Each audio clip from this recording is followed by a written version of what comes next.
Kevin, bonjour, Salut Fred, bienvenue à toi sur cette chaîne. merci de m'avoir invité. C'est un plaisir. Donc c'est Drapeau Blanc TV. L'idée c'est de donner la parole aux gens de la Louvière. Tout ça dans un esprit de paix. Mingapé, comme on dit chez nous. Exactement. Voilà. Alors je vais te demander de te présenter pour commencer. Bah écoute, ça va être bref. Je m'appelle Kevin, j'ai 33 ans, je suis comique de cuisine, comme je te l'ai dit. Je suis comique de cuisine et en même temps, je suis un petit peu comique. Tu vas le voir, tu vas apprendre à me connaître. Et voilà, je suis un citoyen du monde, comme le dirait mon ami Jerry, petit clin d'œil. Donc voilà, c'est en 2 mots. Voilà. Allez. Quoi. Alors tu m'as contacté parce que tu m'as dit pas mal de choses à dire. Et notamment, tu avais envie de parler d'un projet, un projet que tu as mis sur papier en tout cas et que tu voulais lancer ici à la Louvière. Ouais. Vas-y, développe un peu. En fait, j'avais lancé un projet il y a 2 ans d'ici, donc dans le courant de l'année 2019. C'était un projet de construction de cabanes pour SDF en matériaux de récup. Donc matériaux de récup, c'est-à-dire tout ce qui peut nous passer sur la main, donc du bois, du matériel pour construire, donc je veux dire des scies, des marteaux, tout ça. J'avais fait un appel sur Facebook pour voir un petit peu qui c'est qui était disponible aussi pour faire tout ça, parce que moi tout seul, j'ai fait un prototype d'une cabane et ça m'a quand même pris 3 demi-journées. Donc voilà, je me suis dit que si moi je devais faire ça tout seul, pour faire ça à grande échelle, il fallait quand même du monde. Et voilà, donc j'avais fait un petit appel à pas mal de monde j'avais créé un groupe. Je ne sais pas vraiment si c'est un groupe, je pense, non, c'est une page Facebook. Une page Facebook qui s'appelle Hut for All, donc hut comme une cabane for all, donc pour tout le monde, donc pour tous, c'est surtout pour les gens qui sont en situation, on va dire, un petit peu précaire, genre tout ce qui est SDF, tout ça, avec leurs animaux.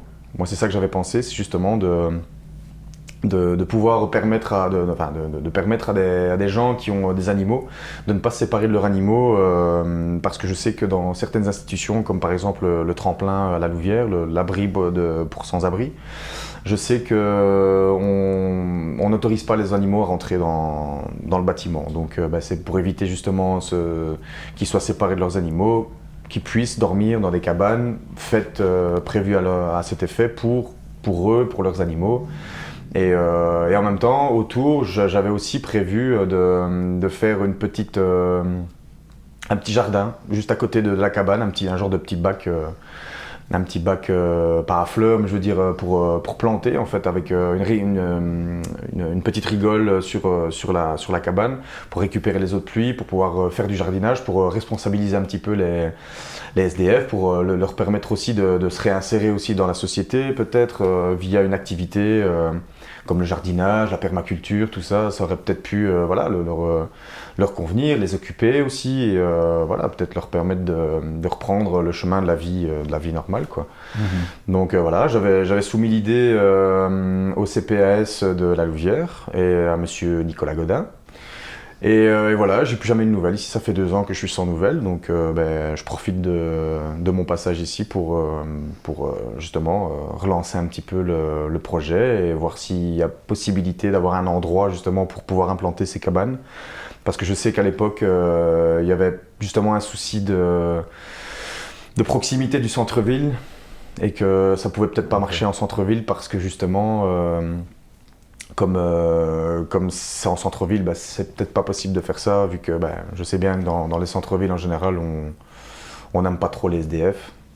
Je vais pas dire qu'on les rejette, mais il y en a partout. Tout le monde le sait qu'il y a des SDF partout qui se baladent, qui font la manche, tout ça, mais je sais qu'ils sont très mal vus et que voilà, c'est un petit peu malheureux de les rejeter comme ça, autant faire des choses pour eux et de leur permettre de vivre décemment et de les aider, plutôt que de les renier, de les rejeter. Je pense pas que ce soit une solution, quoi. Et toi, c'est un projet que que tu as déjà observé ailleurs ou c'est une idée qui t'est venue comme ça? Bah, en fait, j'avais déjà vu ce genre d'initiative. C'était à Mons.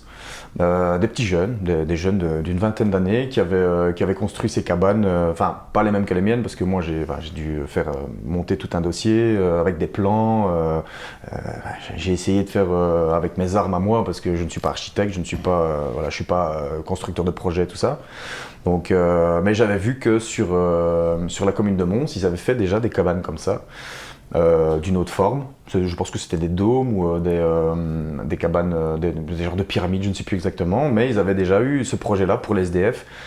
Malheureusement, dans le centre-ville de Mons, ça s'est fait, mais il y a beaucoup de jeunes qui ont cassé, qui ont cassé les cabanes et qui ont saccagé, on connaît la jeunesse de maintenant, hein, et ils sont pas tous comme ça, heureusement, mais je veux dire que ça a été, je sais de sources sûres que ça a été cassé, quoi, que les cabanes ont été cassées.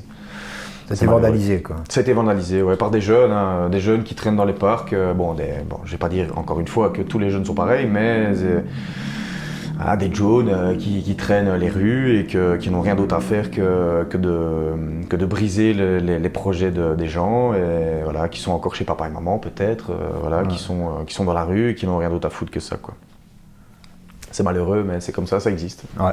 Faut le dire. Et alors, tu as ici, tu avais prospecté pour des endroits potentiels où ça aurait pu se faire? En fait, oui, j'avais déjà proposé l'idée justement au président du CPAS, qui est encore le même actuellement, de mettre ça sur le terrain justement du tremplin, donc de l'abri de nuit, près du château d'eau à Anne-Saint-Pierre. Et j'avais proposé l'idée et c'était peut-être faisable, mais on ne savait pas encore. Enfin, j'ai jamais eu de réponse en fait. Et moi, j'avais proposé là parce que justement, comme c'est c'est un terrain du CPAS.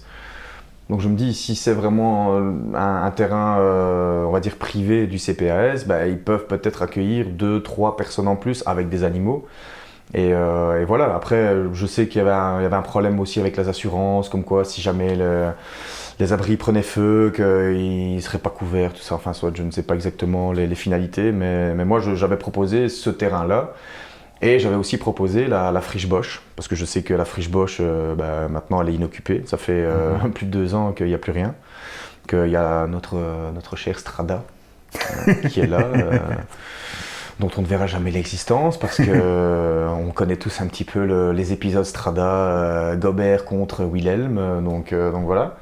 Mais voilà, moi comme je dis, si on me donne le terrain, moi il n'y a pas de souci, je vais même les construire tout seul, les cabanes, enfin tout seul. J'en ferai une peut-être sur une semaine parce que voilà, je travaille aussi, maintenant j'ai du boulot, donc voilà, je peux pas non plus tout faire, mais s'il y a des gens qui sont chauds pour ce projet, je ne demande qu'à les voir. J'ai déjà prospecté à l'époque pour voir s'il y avait des gens qui étaient intéressés. Il y a beaucoup de gens qui m'ont répondu, des gens qui m'ont félicité en me disant, en tout cas, de la part de quelqu'un de ton âge, machin, c'est bien ce que tu fais, c'est bien, continue sur ta lancée. Après, voilà, j'allais pas financer tout de moi-même, étant donné qu'à l'époque j'étais chômeur. Donc c'était pas évident de tout financer, mais voilà, j'ai fait avec mes moyens, j'ai fait avec de la récup, c'est possible de le faire. Donc justement, tu parlais de financement, tu as chiffré un petit peu le budget que ça représenterait J'ai chiffré par rapport à mon prototype de cabane, oui, j'ai chiffré. Et, en fait, mon prototype m'a coûté 120 €. Avec de la récupération et du matériel que j'ai acheté moi. Si on ne fait que de la récupération, forcément, c'est gratuit. Ok. Si il y a quand même de la main-d'œuvre. Oui, il y a de la main-d'œuvre, mais bon, moi, comme je dis, moi j'étais bénévole. Voilà, okay. Moi j'appelais des bénévoles. En fait, c'est un projet social. Donc voilà, si les gens ne comprennent pas que. Si c'est des entrepreneurs qui veulent reprendre le projet et faire ça à grande échelle, moi ça m'intéresse pas. C'est pas un truc qui m'intéresse. Moi, ce que je veux, c'est que ce soit vraiment les gens qui sont impliqués et qui sont investis dans le social. Ces gens-là qui veulent venir me voir pour justement mettre en place toute une série d'infrastructures et de suivi pour les SDF aussi, pour la gérance de tout ça. Moi, je suis ouvert à toute toute proposition, bien entendu, toute proposition professionnelle, mais je veux dire que voilà, je suis quelqu'un d'ouvert. Je l'ai prouvé par rapport à ça. Hein. Ayant moi-même été SDF, moi j'aurais bien voulu qu'il y ait un projet comme ça qui émerge et voilà. Et moi je l'ai proposé parce que je me suis dit, j'ai rien à faire, je suis chômeur à l'époque, je suis chômeur, donc qu'est-ce que je peux faire? Et voilà. J'ai été dans la rue, je sais ce que c'est, et qu'est-ce que je pourrais faire pour changer leur quotidien. Et j'ai réfléchi, et puis voilà, l'idée a germé dans ma tête, et je me suis dit, pourquoi pas les aider, quitte à rien faire, quitte à rester chez moi à rien foutre, voilà, au moins j'aide quelqu'un, j'aide mon prochain. Et alors, donc tu as été sensible à cette question parce que tu es passé par là aussi, on va y revenir, mais donc comment est-ce qu'on a accueilli ton projet au CPAS? On l'a accueilli. On t'a dit que c'était une bonne idée. Comment expliquer? Oui, on m'a dit que c'était une très bonne idée. Donc tu as parlé d'un souci au niveau des assurances. Qu'est-ce qu'il y avait comme obstacle en fait? Peut-être que si jamais voilà, c'était sur un terrain, par exemple sur le terrain du tremplin de l'abri de nuit à Anne-Saint-Pierre, peut-être que si voilà, il y avait du vandalisme ou qu'il y aurait une possible... parce que voilà... En fait, ce qu'il y a, c'est que dans ce monde-là, dans le monde du sans-abrisme, parce que ça se dit, je l'ai appris grâce au relais social, je l'ai appris. Dans le monde du sans-abrisme, en fait, il y a beaucoup de querelles, il y a beaucoup de gens qui se disputent beaucoup dans la rue, tout ça. Et je sais que voilà, quand il y en a un qui a une place à la place de l'autre, ça peut facilement partir en vrille. Et voilà. Et si il y avait s'il y avait des rixes ou des bagarres entre SDF, ça pouvait peut-être venir aussi sur ce terrain-là. Et par rapport aux assurances, si jamais les gens rentraient dans le site du tremplin et voilà, ils voulaient pas de problème en fait. Mais après, je ne sais pas exactement. Je sais que voilà, Monsieur Godin bon, je vais l'appeler Nicolas parce qu'on se connaît. Mais voilà, il m'a dit que c'était un très bon projet. Mais voilà, j'ai plus jamais eu de nouvelles et c'est justement pour ça que je suis venu aussi. C'est pour relancer ce projet et pour faire un appel à Monsieur Godin, peut-être à Monsieur Gobert, on ne sait pas.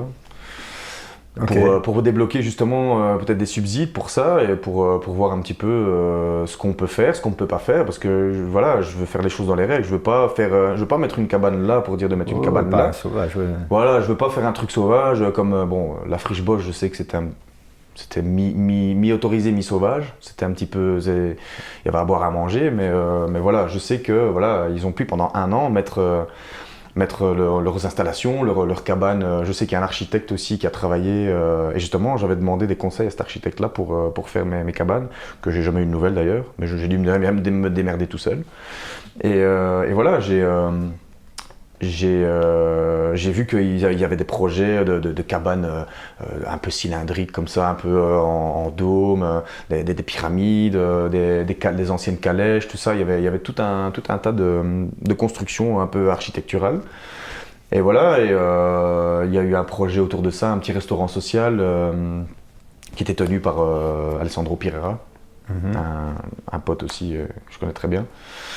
Et donc voilà, il y a plein de choses qui ont été faites. Il y a eu un skatepark aussi qui était prévu et qui a été avorté. Voilà, bon. Il y a eu beaucoup d'avortements de ce côté-là.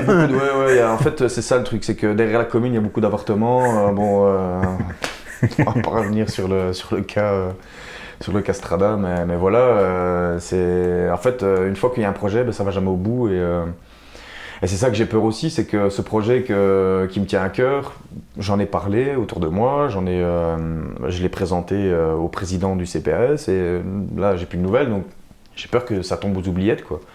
Donc voilà, moi si je peux avoir des nouvelles, ça m'arrangerait quoi, que je puisse savoir si je peux continuer, si je peux faire appel à des gens qui sont peut-être compétents en la matière pour développer le projet, peut-être pour améliorer le projet, parce que je ne suis pas là-dedans. Moi, je suis un citoyen lambda. Moi, moi pour l'instant, je fais une formation pour être chef de cuisine. Donc voilà, moi, pour l'instant, je suis dans mon boulot, mais on va dire que j'ai mis ça de côté parce que les circonstances ont fait que.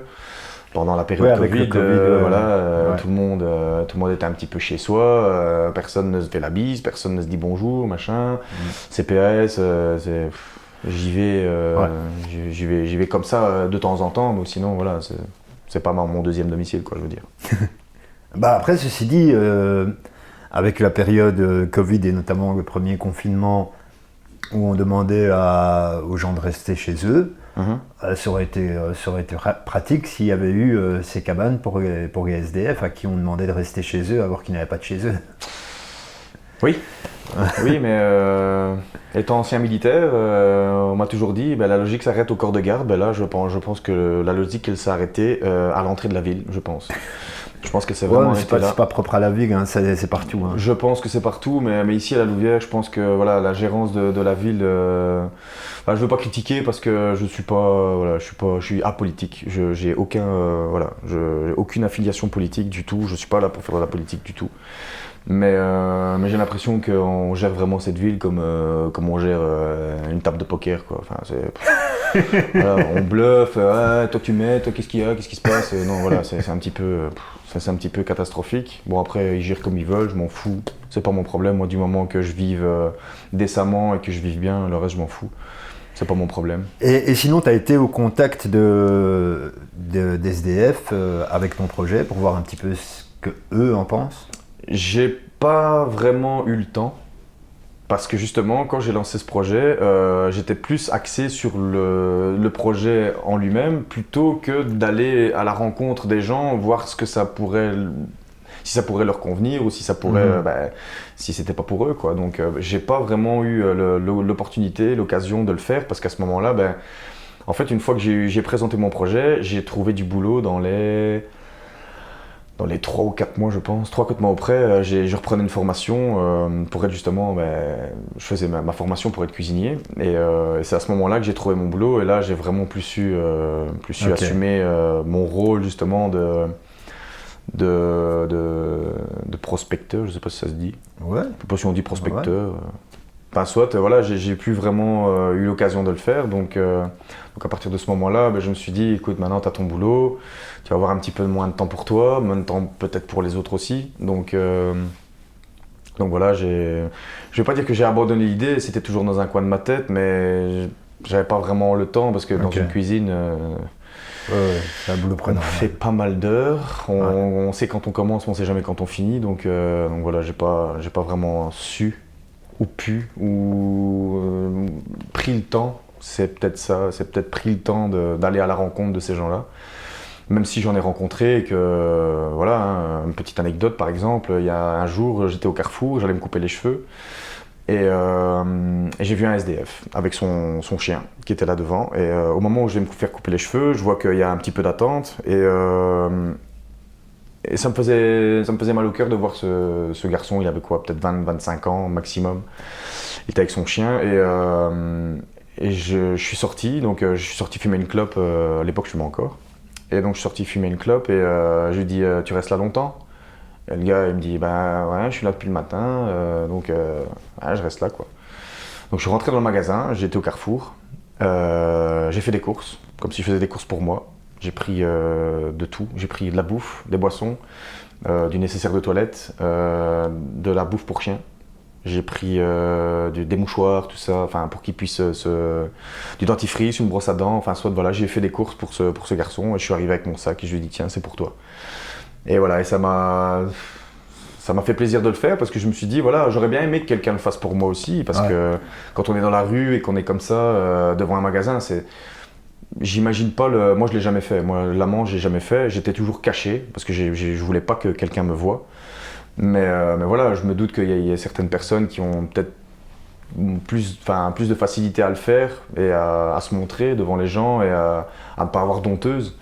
Mais moi personnellement, j'étais trop honteux de me placer devant un magasin ou devant une banque ou à faire la manche, je pouvais pas. Mais voilà, comme je dis, je donne peut-être pas d'argent, parce qu'on ne sait pas ce qu'ils en font de l'argent, mais je donne, voilà, je donne de ma personne et voilà, je lui ai fait, je me souviens encore, le ticket, c'était 17,15 €. Je m'en souviendrai toute ma vie. Ça marque, des trucs comme ça marque. Ouais. Et 17,15 € de course pour lui, pour son chien, et il a pour 2-3 jours, quoi. Donc moi, ça m'a fait plaisir de le faire parce que je me suis dit, voilà, j'aurais bien aimé que quelqu'un le fasse pour Bah moi. ouais, Après, parce que personne, enfin, si, il y a des personnes qui m'ont aidé quand j'étais à la rue. Mais voilà, je n'ai jamais rien demandé à personne. Les gens se sont aperçus du fait que j'étais SDF parce que bah, forcément ça se voit quand on est SDF, on est mal coiffé, même si aujourd'hui j'ai pas trop fait d'efforts, mais je veux dire que voilà, ça se voit, ça se sent. Ça se comment, sent aussi. comment tu t'es retrouvé dans la rue en fait? Je me suis retrouvé SDF parce qu'en fait j'étais militaire. J'étais 2 fois militaire, en 2007, en 2011, et la deuxième fois que je suis rentré en 2011 et j'ai été viré en 2000, que je dise pas de bêtises, en 2013, donc le 5 mai 2013, je pense que j'ai été viré. Et en fait, une fois qu'on est viré de l'armée, on n'est plus rien, quoi. T'as droit à rien du tout. Ouais, exactement. Ouais. Donc voilà. En fait, moi, juste avant que je quitte l'armée, enfin que je me fasse virer de l'armée, quelques mois avant, ils m'ont dit oui, t'inquiète pas, on va prendre en charge le fait que tu sois devenu civil et on va t'aider à retrouver du boulot, à retrouver un appartement, à retrouver une vie sociale dans le civil. J'attends toujours. Ça fait 7 ans que j'attends qu'il me trouve un appartement, qu'il me trouve un boulot et voilà, j'ai dû me démerder tout seul, encore une fois, comme toujours, j'ai dû toujours dû me démerder tout seul. Mais voilà, je me suis retrouvé à la rue parce que moi j'attendais que à ce moment-là d'avoir un coup de main, un petit coup de pouce de l'armée et ça s'est pas fait.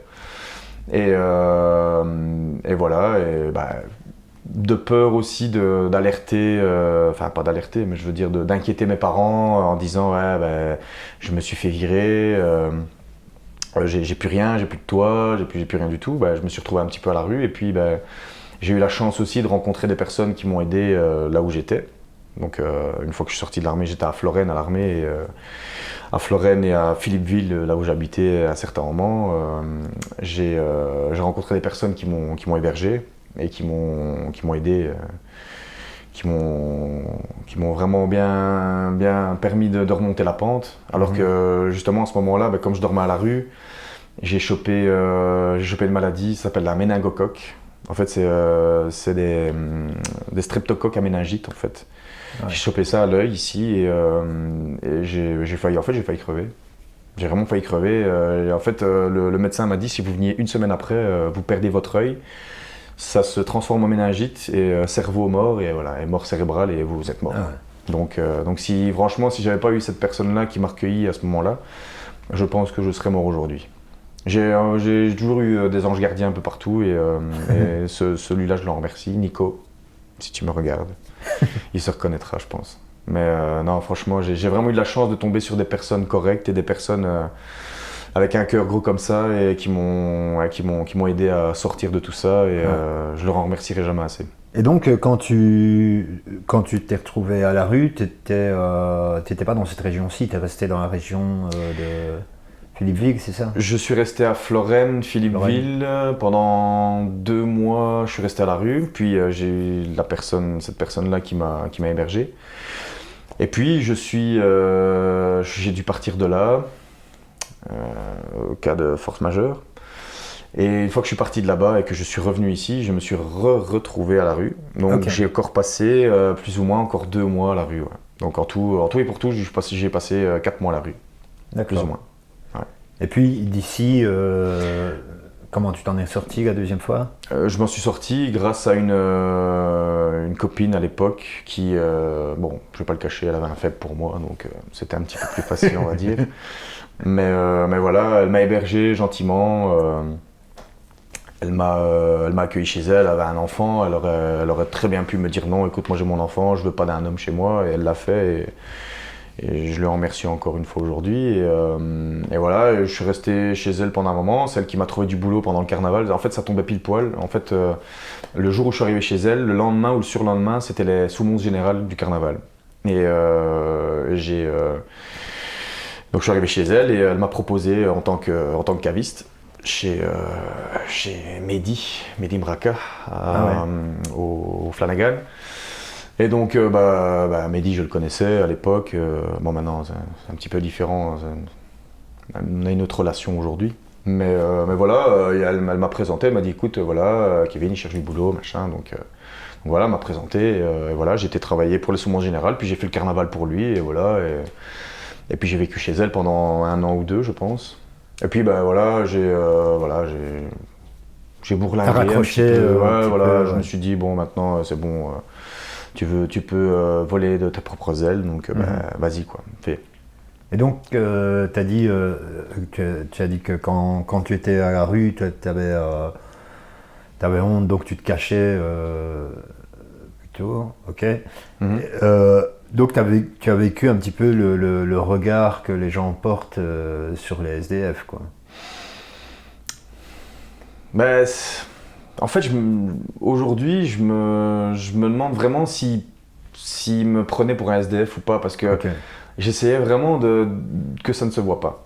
D'accord. J'ai vraiment tout fait pour ne... peut-être qu'il y en a qui ont vu et qui m'ont dit ça va, ne la fais pas à moi, je sais, voilà, ça fait 3 jours que tu portes les mêmes vêtements, tu sens la transpiration, peut-être qu'il y en a qui me l'ont dit, je me souviens pas.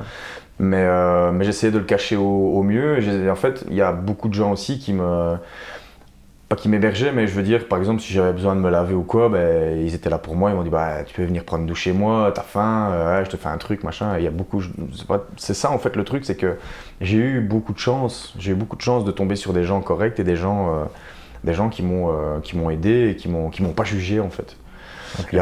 Il y a peut-être eu des gens qui m'ont jugé dans mon dos, ou peut-être qui m'ont regardé de travers et qui m'ont peut-être sali, ou je m'en fous, ces gens-là, je m'en fous, je m'en souviens pas et je préfère pas m'en souvenir. Moi je préfère me souvenir des gens qui m'ont aidé, qui m'ont permis de passer le cap et de m'en sortir dans la vie, quoi. Et tu t'es jamais dirigé vers les abris Non. Les abris de nuit, etc. Non, à l'époque non, parce que j'avais honte. J'étais vraiment honteux, je me dis non, je vais pas aller dans un abri pour SDF. En fait, avant j'avais cette mentalité-là de si tu côtoies la misère, tu vas retomber dans la misère. Okay. C'était ma mentalité. Et alors que maintenant, en fait, j'y suis allé un jour à l'abri de nuit pour avoir droit à une adresse de référence. Et en fait, si j'avais pas été à cet abri de nuit, j'aurais pas eu droit à un papier qui me permettait d'avoir une adresse de référence en fait. Pour régulariser ta situation, quoi. Voilà, pour régulariser ma situation. Et donc j'ai découvert des gens dans cet abri de nuit qui sont des gens comme nous, comme tout le monde, sauf que ils ont pas de situation. En fait, c'est des gens. Je me souviens d'un monsieur qui avait 2 enfants. Il avait 2 enfants et en fait il ne pouvait pas les voir à cause de sa situation. Mais le gars, c'était un entrepreneur. Il était, je pense qu'il était toiturier ou maçon, quelque chose comme ça, mais il travaillait dans le bâtiment, il avait une entreprise. Il a tout perdu du jour au lendemain, sa femme l'a quitté, voilà, et il s'est retrouvé SDF et il dormait là. Et c'était quelqu'un comme on dit tout le temps, hein, les SDF, c'est des baraquis, c'est des gens qui boivent. Non, tous les SDF ne sont pas comme ça, non, ce monsieur-là, c'était quelqu'un de très respectueux, de très respectable, ça se voyait que c'était un gars qui en avait, qui avait du bagou, qui était quelqu'un, c'était un monsieur, quoi. Il s'est retrouvé à la rue, donc en fait, on peut tous dégringoler de là où on est, tout en haut qu'on est, on peut dégringoler, j'arrive pas à le dire, on arrive à dégringoler de tout en haut, donc voilà, c'est... Ouais. Personne n'est à l'abri, quoi. Exactement, personne n'est à l'abri et ça peut tomber sur n'importe qui. Donc faut toujours faire attention à ce qu'on fait, toujours faire attention à ce qu'on dit et ne jamais critiquer les gens qui sont en dessous de nous parce qu'on peut très bien se retrouver à leur place et ceux qui sont là se retrouvent au-dessus. Il faut savoir d'où on vient et il faut toujours se rappeler d'où on vient. Et donc toi, ce qui t'a un petit peu sauvé, j'ai envie de dire, entre guillemets, ce qui t'a permis d'en sortir assez vite, c'est que tu n'as jamais accepté le truc, tu n'as pas voulu normaliser ta situation, c'est pour ça que tu n'as pas été dans des centres de nuit, etc. En fait, ouais, c'est pas que j'ai pas voulu normaliser, mais c'est que j'ai pas voulu me plaindre, j'ai pas voulu me chercher de l'aide. En fait, On va dire que c'est des concours de circonstances aussi. J'ai eu beaucoup de potes aussi autour de moi. Enfin, moi, j'essaie de m'entourer le plus possible. Je te dis, j'ai des potes de partout. À chaque fois que je vais quelque part, j'ai un pote qui est là. Voilà. D'ailleurs, des fois, ça termine en guet-apens. Donc, des fois, c'est pas plus mal de ne pas connaître beaucoup de monde. Mais moi, je connais énormément de monde. Donc voilà. Mais c'est ça que j'aime bien, en fait. C'est les relations avec les gens. Bon, les relations superficielles, j'aime plus trop maintenant. Mais les gens qui ont toujours été là pour moi, les gens qui sont encore là aujourd'hui, voilà, je les remercie d'être dans ma vie. Et voilà, mais c'est pas que je voulais pas normaliser le truc, c'est que voilà, j'ai toujours voulu m'en sortir tout seul. J'ai toujours voulu faire les choses de moi-même. Je me suis dit, j'ai pas envie de demander aux gens. Si je demande aux gens, ça veut dire que je suis faible. Même si c'est pas vrai, aujourd'hui je l'ai appris, on a toujours besoin de quelqu'un, on a toujours besoin de tendre la main, voilà. Et les gens aussi, c'est pareil.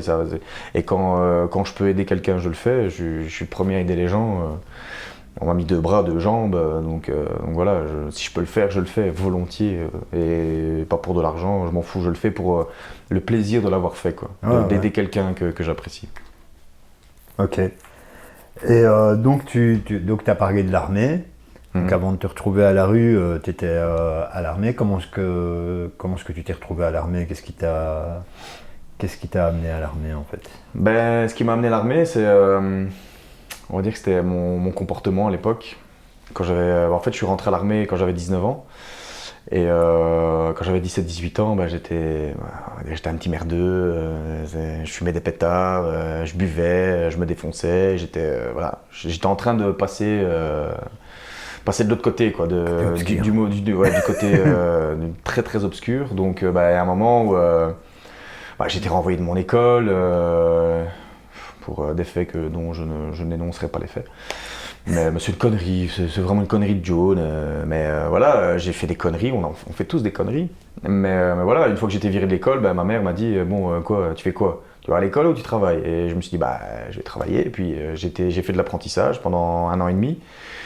Et puis après 1 an et demi, je m'emmerdais parce que pour moi, l'apprentissage en vente, comme réassortisseur dans un magasin, c'est remettre des conserves dans un magasin. Moi, c'était pas le métier rêvé, quoi. J'ai fait ça parce qu'on m'a dit de le faire, mais voilà, c'est pas ça que je voulais. Et puis, ma mère m'a proposé, pourquoi tirer par l'armée, ça te va bien, machin, hein, t'es sportif et tout. Je me suis dit ouais, pourquoi pas. J'ai fait les tests, j'ai réussi et je suis rentré. Puis j'ai quitté 9 mois après, j'ai quitté l'armée pour une gonzesse, pour la gonzesse avec qui j'étais à l'époque. Et puis, une fois que j'ai quitté, j'ai toujours eu une certaine amertume en me disant c'était la meilleure place que j'ai eue, j'étais bien payé, j'avais une sécurité à l'emploi aussi, j'avais un contrat, j'avais un CDI à l'époque. Et donc je me suis réengagé à l'armée parce que je me suis rendu compte que c'était le métier qu'il me fallait, c'était de se dépenser, c'était des responsabilités, c'était l'esprit de groupe. C'était la cohésion sociale, c'était ce genre de choses et c'est ça qui m'a vraiment plu, quoi. Et puis en fait mes potes m'appellent Action Man parce que je suis un petit peu comme un Action Man. Quand je suis tout droit comme ça, on me prend pour Action Man et voilà. Et puis c'est comme ça qu'on m'appelait dans mon peloton déjà. À l'époque c'était 23 ans, j'avais 23 ans et en fait j'étais toujours dans l'action. Quand il fallait faire un truc, j'étais le premier à débouler. Bon, qu'est-ce qu'il faut faire? Et j'étais là, faites-moi faire quelque chose, j'en ai marre, je me la glande. Et voilà, j'étais plein d'énergie. Encore aujourd'hui, je suis quelqu'un de spitant, je suis quelqu'un de très énergique. Et voilà, et c'est pour ça qu'on m'a surnommé Action Man. Et d'ailleurs, c'est resté ma voisine qui m'appelle Action Jackson, donc c'est un mélange entre Action Man et Michael Jackson parce que je chante Michael Jackson à tout bout de champ chez moi. J'aime bien chanter, donc voilà quoi. Ah, ça on va en parler aussi ça. Et donc tu t'es fait virer de l'armée? J'ai été viré de l'armée, ouais. Pourquoi tu t'es fait virer? Pour 22 rapports. 22 rapports ah ouais, quand C1. même. Ouais, 22 rapports en 3 mois.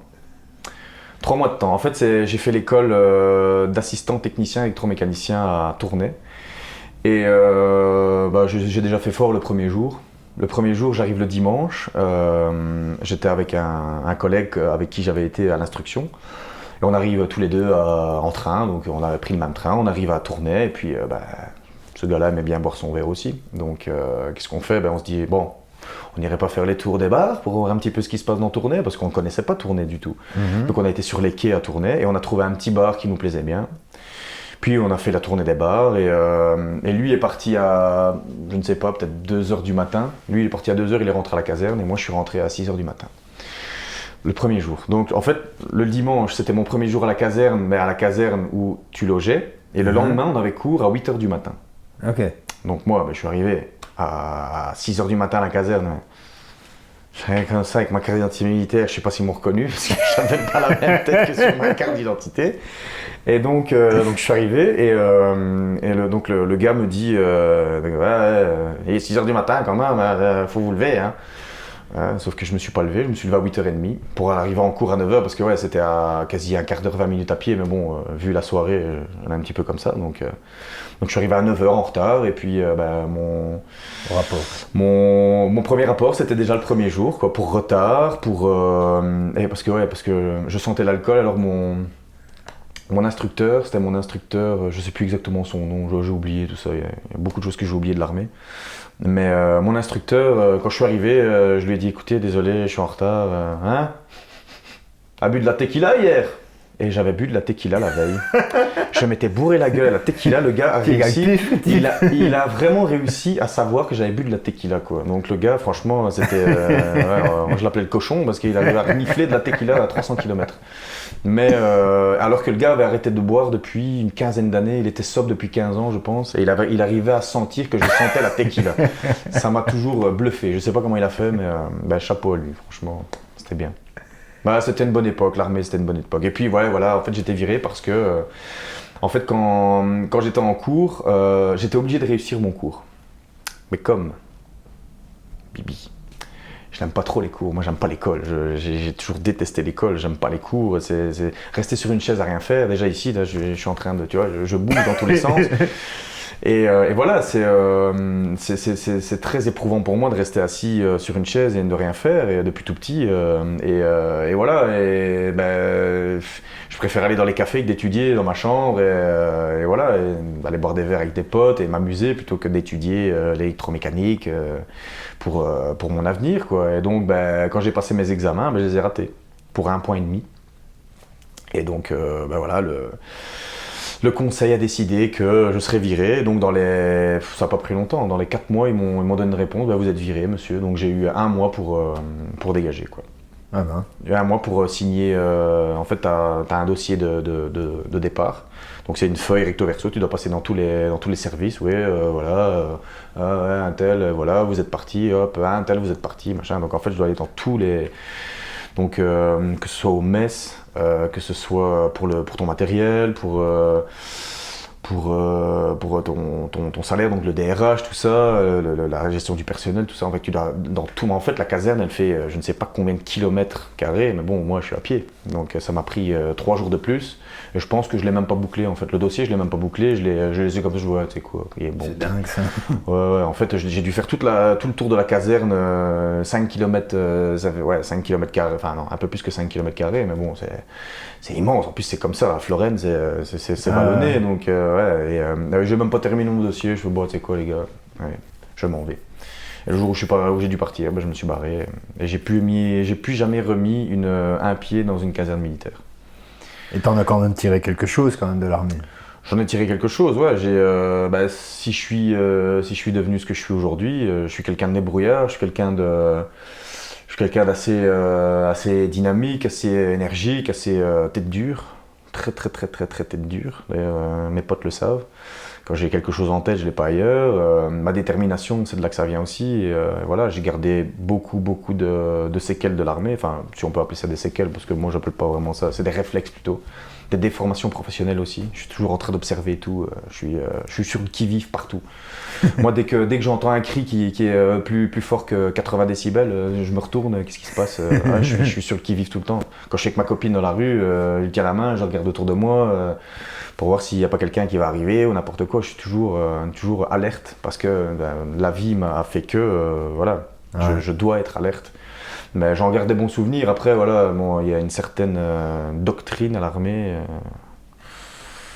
Ouais, la discipline. Ouais, non, c'est même pas parce que la discipline, on doit en avoir dans la vie, on doit se discipliner, mais c'est plus l'endoctrinement du genre, parlons des blacks, tout ça, ils sont pas très bien vus les noirs à l'armée, il n'y a pas beaucoup de blacks à l'armée, enfin moi en tout cas là où j'étais, il n'y avait pas vraiment beaucoup de blacks, donc... Il y a des discours racistes carrément. Il y a des discours très très racistes, Ouais. très. Il y a des soirées où on était au bar, où j'entendais des gens, les bougnols, les nègres, machin, putain, mais comment on peut dire ça, quoi, putain, on est en 2011, comment on peut parler des personnes de couleur de cette façon, je sais pas, moi personnellement, moi j'ai plein de potes blacks, voilà, je les appelle les blacks, des niggers, mais tu vois, c'est bon enfant, c'est entre nous. J'ai un pote, je sais pas si tu connais, Kili. Ouais, je connais Voilà, pas. Kili, c'était un pote, c'est my niggers, voilà, on s'appelle comme ça. Lui, il m'appelle pas comme ça, mais je veux dire, on l'appelle comme ça, c'est my niggers, c'est comme ça, c'est amical, c'est amitieux, mais voilà, je me permettrais jamais de dire, oh, ça nègre, je sais pas, c'est un autre temps, quoi. Il y a 400 ans, c'est fini tout ça, faut arrêter, quoi. Mais voilà, c'est vraiment le discours qui est à l'armée, quoi. Et que ce soit toutes les races, hein, que ce soit fou, marocains, blacks, les chinois, Et même chez les officiers, encore surtout. encore plus chez les officiers. Parce qu'en fait, nous, on est entre nous. En fait, il y a 3 classes à l'armée. Tu as les volontaires, tu as les sous-officiers et tu as les officiers. Mais un volontaire, il va traîner avec les volontaires. Un sous-officier, il va peut-être traîner avec les volontaires, mais surtout avec les sous-officiers. Mais les officiers, ils traînent qu'entre eux. Le haut du panier, ils traînent qu'avec le haut du panier, ils ne traînent pas avec les lambda, les sous-fifres que nous sommes pour exécuter les ordres. Non, les officiers, ils restent avec les officiers, c'est comme ça. Et maintenant, je ne sais pas, hein, ça fait depuis 2013-2014 que je suis plus militaire, donc ça a peut-être changé, ça m'étonnerait. Franchement, je vois pas de changement dans l'armée, à part que maintenant, voilà, ça commence à... Je pense que les mentalités un petit peu évoluent, mais il y aura toujours de la misogynie aussi, hein. Les femmes sont très mal vues, hein. Ouais. Les femmes sont très très mal vues à l'armée, hein. Quand une femme réussit mieux qu'un homme, c'est parce que c'est une parvenue, alors que ça n'a rien à voir. Il y a des femmes qui ont beaucoup plus de couilles et beaucoup plus de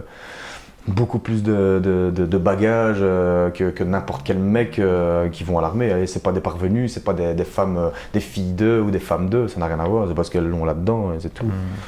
Mais bon, c'est encore un autre discours. Ça, la misogynie, ça toujours, de toute façon, c'est partout, la misogynie. Que ce soit à l'armée, que ce soit dans n'importe quelle entreprise, la misogynie, c'est partout, quoi. Et sinon, toi, tu es louviérois de naissance. Ouais. Mais tu n'as pas toujours vécu à la Louvière. Non, j'ai fait le tour de la Wallonie, moi. Ouais. J'ai fait une quinzaine de villages. J'ai fait Marches-les-Écossines, Braine-le-Comte, Petit-Relais-Braine, Mons, Liège, Arlon. J'ai fait Bruxelles aussi. J'ai fait la Louvière. J'ai fait encore Anne-Saint-Pierre, Cargnon. J'ai fait le tour de la Belgique. Ouais. J'ai vraiment bourlingué. Et tu viens de quel genre de famille? Tu as vécu avec tes 2 parents? J'ai vécu avec mes 2 parents jusqu'à l'âge de mes 5 ans. Et puis mes parents sont séparés.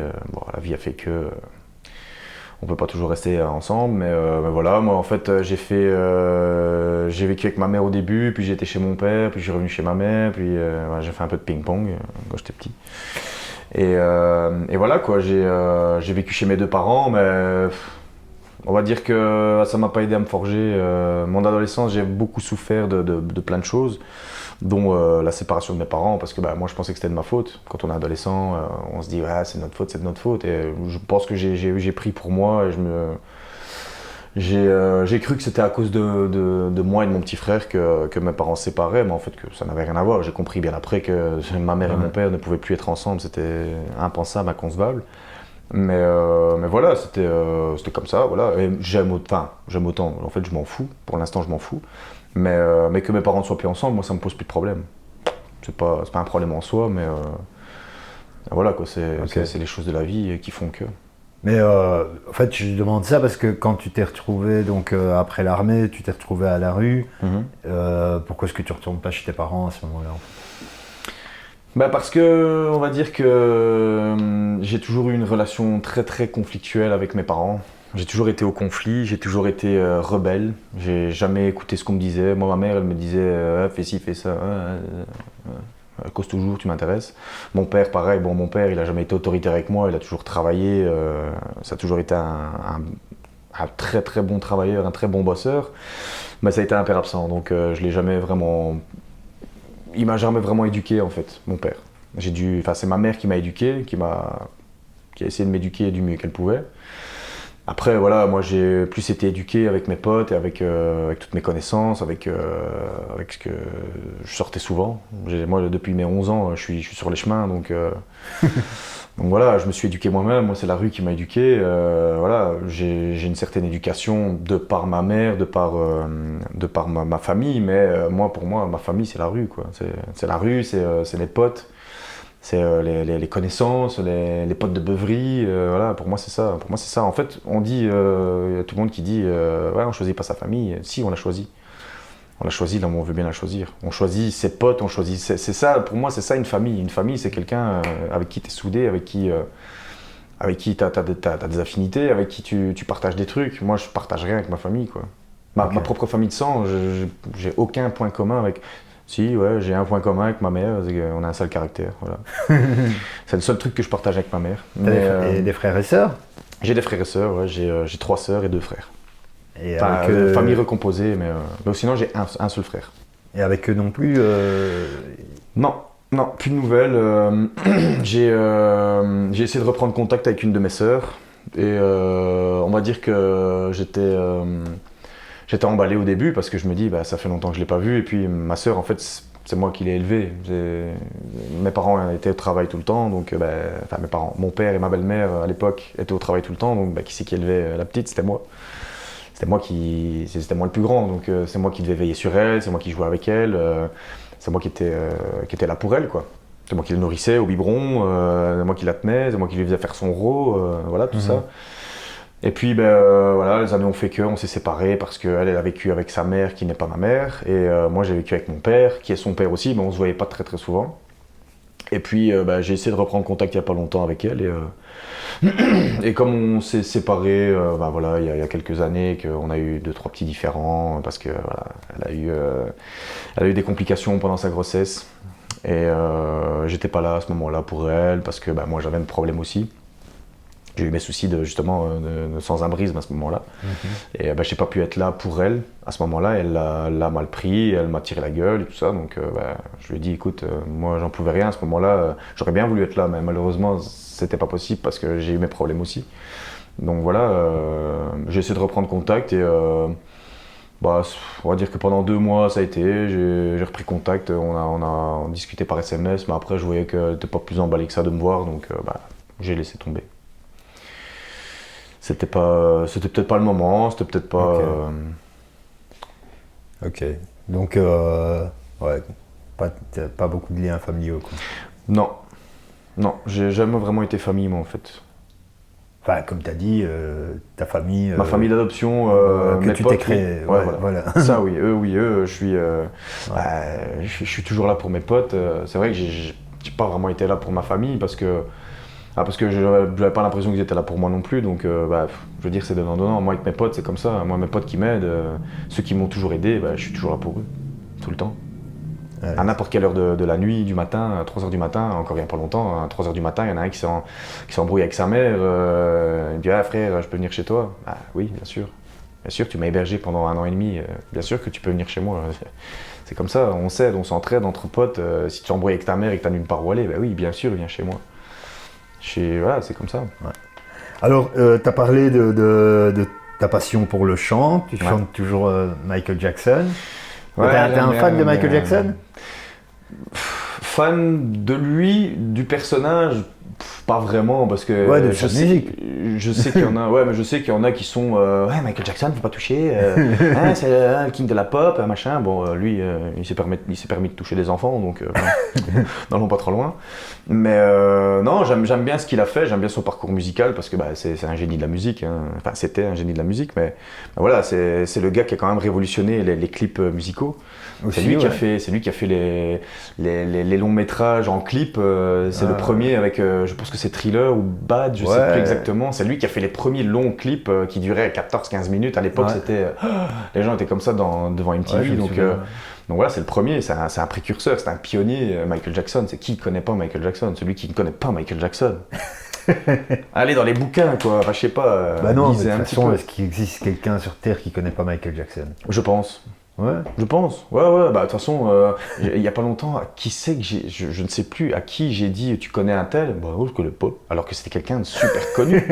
J'ai dit, mais comment tu peux pas ne pas connaître cette personne? Elle est mondialement connue. Je ne sais plus c'est qui et je ne sais plus à qui je m'adressais. Donc, pour te dire, et d'où est-ce que ça devient en fait cette passion pour le chant? En fait. Pour le chant, ben en fait, depuis que je suis tout petit. Je me souviens que ma mère, elle a eu sa première voiture, c'était une petite Toyota Starlet, modèle 84-85, je ne sais plus, un tout petit bac, on dirait une Mini grise, je m'en souviens. Et en fait, elle venait nous chercher à l'école à pied. À l'époque, on n'avait pas vraiment de musique. Moi, je me souviens pas de ma naissance jusqu'à mes 4-5 ans, je me souviens pas vraiment. Et une fois qu'elle a commencé à avoir la voiture, j'avais peut-être 4-5 ans. Et à partir de ce moment-là, quand elle est venue nous chercher en voiture, elle mettait de la musique dans la voiture. Je me souviens, c'était un poste à cassette. Pour ceux qui ne connaissent pas, les postes à cassette, c'était des trucs que tu devais remonter avec un crayon comme ça dans les trous, tu vois. Et en fait, elle nous mettait des sons qu'elle écoutait elle. Donc, c'était du Céline Dion, du Florent Pagny, du Pascal Obispo, de la variété française, du gala, de la techno, de la dance, de la trance. Enfin, soit ma mère, elle écoutait un peu de tout. Et voilà, je me souviens qu'elle nous mettait ces musiques-là et que apparemment, j'avais développé un certain talent pour chanter et j'avais une très bonne oreille en fait. Je savais tout imiter. J'imitais toutes les chansons et en fait j'imitais aussi Simba dans Le Roi Lion. Ah ouais. Et une fois j'ai chanté ça, enfin là c'était du côté de chez mon père. Une fois j'ai chanté la chanson Je voudrais déjà être un roi et je chantais dans le salon. Donc j'étais dans le salon et en fait mon père croyait que c'était c'était le film qui passait, mais en fait non, c'était moi qui chantais. Allez. Mon père est venu et fait « C'est toi qui chantais ?» Eh ben oui, c'était moi qui chantais. Et depuis, en fait j'ai jamais osé chanter devant les gens jusqu'à mes 22-23 ans. Avant j'osais pas, en fait j'étais tellement timide que j'osais pas, j'étais très introverti et j'osais pas chanter devant les gens parce que j'avais peur. J'avais peur qu'on me dise oh, tu sais pas chanter, qu'on me critique et j'avais pas la critique facile, j'aimais pas qu'on me critique tout ça. Et puis arrivé à un certain âge, je me suis un petit peu libéré. Oui et non, parce qu'au début j'étais crispé, j'avais ma main dans ma poche comme ça et je chantais avec mon micro très crispé, très tendu comme ça. Et en fait, il fallait que je me détende parce qu'en fait, le chanter, on chante pas avec ça, on chante avec ça, on chante avec le ventre. Et je l'ai appris par après. Et voilà, en fait, une fois que tu es détendu, toutes les notes, elles sortent toutes seules. Enfin, quand tu as une certaine pratique, parce que moi, je chante depuis que je suis tout gamin, depuis que j'ai 4-5 ans, je chante. Après, ceux qui commencent le chant maintenant, et qui se sont découverts peut-être une passion il y a 1 an ou 2 de ça, forcément ils doivent peut-être prendre des cours. Moi je devrais en prendre aussi. Si je veux vraiment arriver à un certain niveau, forcément je dois prendre des cours. Mais moi j'ai tout appris à l'oreille en fait. Tu n'as jamais pris de cours? J'ai jamais pris de cours de chant. Jamais. Et jamais. Et ça, en même temps, ça coûte beaucoup trop cher. Ouais. Et puis tu chantais rien que pour toi en fait? À l'époque, ouais, je chantais pour moi, je chantais de temps en temps, quand on est gamin, on chante dans la cour de récré, on chante des chansons de tout, des chansons paillardes, des chansons qu'on connaît, qu'on entend à la radio, on chantait un petit peu tout, quoi. Puis j'ai découvert le rap aussi quand j'avais 15 ans. J'ai découvert le rap et j'adore rapper, j'adore ça. J'adore les textes, il y a certains textes, en fait quand ça va vite, quand les textes vont vite, moi j'aime bien savoir enchaîner les mots et quand les gens disent oh putain, tu rappes bien, hein, c'est parce que c'est du par cœur aussi. Je sais que c'est du par cœur. Moi, ça fait des années que j'écoute ces textes, donc je peux enchaîner parce que j'écoute et forcément à force d'écouter, tu retiens les paroles parce que j'ai une bonne mémoire aussi. Mais j'aime bien le rap, j'aime bien la variété, j'aime de tout en fait. Moi, j'aime la musique. J'aime la musique de tout mon être parce que on dit toujours que la musique adoucit les mœurs et c'est vrai. Moi, une fois que j'écoute de la musique, je suis joyeux, je suis bien moi. Moi le matin, je me lève, il faut que j'ai un peu de musique. Il faut que j'ai de la musique. Moi, le premier truc que je fais le matin, je me lève, j'allume ma PlayStation, je mets YouTube et je mets un morceau de musique, n'importe lequel. Je m'en fous, mais je mets de la musique. Et donc, tu t'es retrouvé, tu as participé à The Voice. Ouais. Explique un peu comment est-ce que t'es venu l'idée de t'inscrire à The Voice. Bah en fait, ça vient pas de moi l'idée. L'idée ne vient pas de moi. En fait, moi, j'avais pas les couilles de le faire. Je me suis toujours dit, qu'est-ce que tu vas aller faire à The Voice? Tu vas être ridiculisé. Il y a des gens qui chantent 100 fois mieux que toi. N'y va pas, ça sert à rien. Et en fait, j'ai un pote, ce même pote qui m'a hébergé, et qui est venu à 3h du matin chez moi, qui était en dispute avec sa mère, Denis. J'aurais fait plein de coucou aujourd'hui. Je pense que je vais faire coucou à tout le monde, comme ça au moins tout le monde saura. Mais voilà, en fait, ce gars, il écrivait aussi. En fait, il a fait une chanson pour son papa qui est décédé du cancer. Et il a fait des textes, il a fait un clip, tout ça, avec les moyens qu'il avait aussi. Hein. Il n'avait pas beaucoup de moyens, mais il l'a fait. Et respect à lui, parce que faire ça alors qu'il n'était pas forcément dans l'audiovisuel et tout ça, c'est bien ce qu'il a fait. Et puis, il m'a entendu chanter une fois dans un karaoké. Il m'a entendu chanter, il me fait « Frère, putain, tu chantes trop bien, il faut que tu en fasses quelque chose, et vas-y, lance-toi. » Et puis moi, je lui dis « Bah, ouais, si tu veux. » J'étais pas plus convaincu que ça. Et donc, on a eu le Café des Arts, à Prêter. C'est le patron du Café des Arts, c'est un ami aussi. Enfin, l'ancien patron du Café des Arts, Lino. C'est encore un coucou Lino. C'est un ami qui nous a prêté les clés, qui nous a dit ouais, si tu veux enregistrer un morceau, tu enregistres, machin. Donc voilà, on est rentré dans le café, on a posé ma voix et en fait j'ai eu un résultat. En fait, c'était sur un PC. Donc c'est un logiciel qui enregistre ta voix et qui te juge, on va dire. Et qui te donne une note à la fin en fait, je pense que c'est 30 secondes. Ouais, 30 secondes, tu dois chanter devant l'écran. Et après les 30 secondes, tu as une note qui tombe comme ça. Et moi, j'ai eu 4,5 sur 10. Donc je me dis, 4,5 sur 10, c'est bon, c'est mort. Il faut au moins avoir la moyenne pour passer les autres stades et tout ça. Donc je me suis dit, j'abandonne. 2 semaines après, je reçois un mail qui me dit, voilà, vous êtes sélectionné pour faire les sélections pour The Voice et tout ça. Moi, sur le cul, je me dis, comment ça se fait? J'ai eu 4,5, vous n'êtes pas trompé. Donc pour s'inscrire à The Voice, tu dois faire ce truc sur c'est un logiciel. En fait, tu vas sur le... Ouais, parce qu'en fait, la première fois qu'on avait fait ce truc, on avait fait toute une mise en scène. J'étais avec mon micro comme ça, je regardais l'écran et je chantais et tout ça. Et puis, mon pote me filmait en contre-plongée, comme ça, il filmait comme ça. C'était d'un ridicule. D'ailleurs, ceux qui passaient devant le Café des Arts, ils se disaient, mais ils font quoi Enfin, soit. Donc, on était là en train de faire notre mise en scène et tout ça. Et puis, on essaie d'envoyer la vidéo et pas moyen d'envoyer la vidéo sur le site de The Voice. Mais en fait, on a su après que il fallait vraiment en fait donc tu cliques sur un lien et quand tu cliques sur le lien t'as un truc donc t'as un logiciel qui enregistre ta voix pendant 30 secondes et en fait c'est envoyé automatiquement je suppose dans les studios d'enregistrement et là c'est un logiciel qui te juge et là t'as une réponse ou pas. Et quand j'ai su ça, quand j'ai su qu'il fallait faire ça, je me dis tu sais quoi, c'est bon, laisse tomber, on abandonne. Et c'est grâce à lui, à Denis que ça a pu aboutir parce que s'il m'aurait pas forcé, j'aurais peut-être jamais participé. Donc si, allez, on va le faire demain, t'inquiète, j'ai les clés, on va prendre les clés du café, t'inquiète, on va le faire comme il faut et tout ça. Voilà, d'accord. Et puis je l'ai fait et voilà. Et j'ai été sélectionné, et puis voilà, j'ai fait mon petit bonhomme de chemin, quoi. Ok. Et voilà, c'est une expérience. Après, j'en garde pas un super bon souvenir. T'as été jusqu'où? J'ai été jusque les lives, donc les premiers lives. Donc tu passes les premières étapes, c'est les blinds, donc les auditions à l'aveugle. J'ai été sélectionné par Djali, un chanteur belge, congolais belge, enfin belgo-congolais. Et puis j'ai fait les duels. J'ai gagné mon duel contre le frère du gagnant de l'année précédente. Donc c'est pas rien non plus, c'est pas pour me jeter des fleurs, mais franchement, gagner contre un gars qui a cette expérience-là, qui est musicien, qui a pris des cours de chant et tout ça, gagner contre un gars comme ça, je me suis dit, quand même, c'est pas de la gnognotte, quoi. Franchement, j'étais quand même fier de moi. Et puis, l'étape d'après, c'était les lives, et là, le live, je me suis ridiculisé en public, en fait. Il n'y a plus de vidéos nulle part, donc n'essayez pas d'aller chercher. mais en fait, la chanson que je devais chanter en live, c'était Seul de Garou. Et là, je me suis vraiment senti seul. Je me suis vraiment senti... En plus, l'ambiance était... le studio était vraiment tout noir. Et en fait, il n'y avait que des lumières qui partaient du sol vers moi, comme ça. En fait, j'avais la lumière dans la gueule.